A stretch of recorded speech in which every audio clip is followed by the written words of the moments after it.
Why do you suppose our pastor challenged us to learn a 10-digit number during our adult Bible fellowship class?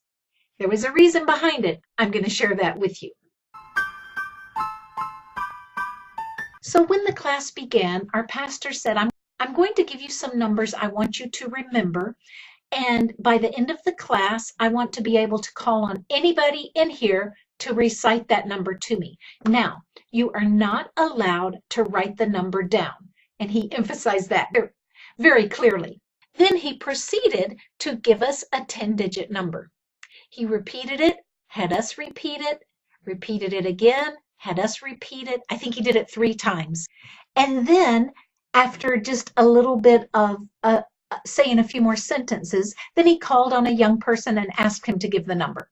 So he did. He gave it correctly. Then he proceeded to teach the lesson. And as he mentioned at the end of the class, probably a lot of people didn't listen to the lesson because we were trying to remember that number in case he called on us.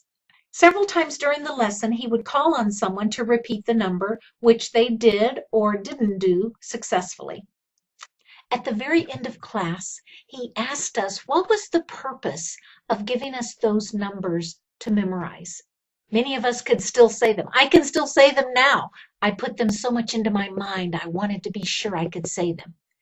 And he said the reason he did that was because that's what sticks in our mind, repetition.